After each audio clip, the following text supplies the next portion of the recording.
The Cuban Missile Crisis, which occurred in October 1962, was a pivotal moment in the Cold War between the United States and the Soviet Union. The crisis brought the two superpowers to the brink of nuclear war and is considered one of the most dangerous confrontations in modern history. The roots of the Cuban Missile Crisis can be traced back to the late 1950s, when Fidel Castro led a successful revolution in Cuba, overthrowing the US-backed regime of Fulgencio Batista in 1959.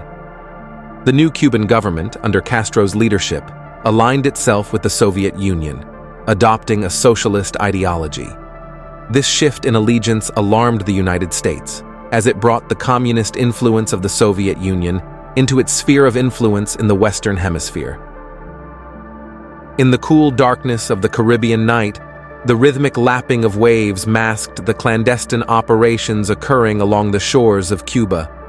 Soviet ships, their hulls shrouded in secrecy, discreetly navigated the waters, delivering a payload that would change the course of history.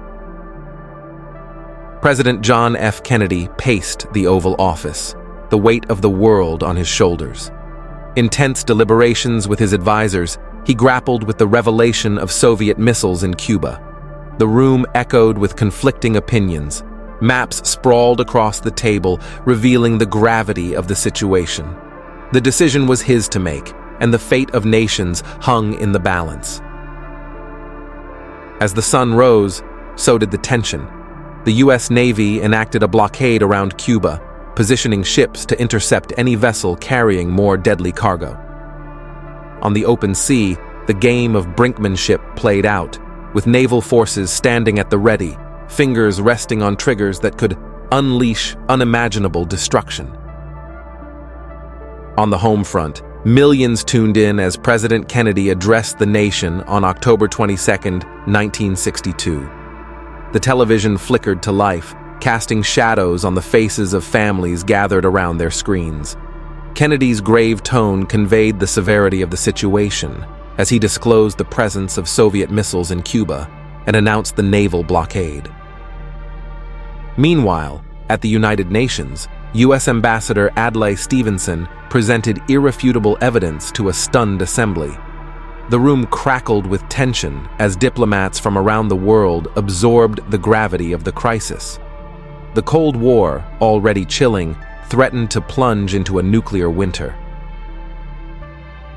In the Kremlin, Soviet Premier Nikita Khrushchev faced his own dilemma. Surrounded by advisors and military officials, he weighed the consequences of his decisions. The world watched as the superpowers teetered on the edge, each move scrutinized in the global spotlight. The naval confrontation intensified, ships inching closer to a potentially catastrophic clash. But in the shadows of diplomacy, unseen and unheard, a channel opened between the two superpowers. Secret communications unfolded, messages exchanged in a delicate dance to find a resolution that could avert nuclear disaster. Amidst the chaos, life in Cuba went on. The people, caught in the crossfire, felt the weight of uncertainty. Scenes of daily life played out against the backdrop of heightened international tension. Children playing in the streets, couples sharing hushed conversations, and the distant echo of military activity. Then, a breakthrough. Khrushchev, facing pressure from within, agreed to dismantle the missile sites in Cuba.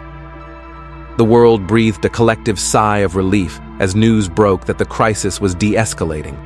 The resolution, a delicate balance of power and diplomacy, was announced to a world that had come perilously close to the brink of annihilation. The Cuban Missile Crisis, averted but not forgotten, left an indelible mark on history. The dance of shadows had ended, and the world emerged from the brink with a newfound understanding of the fragility of peace in the nuclear age. Thank you for watching. See you on the next video.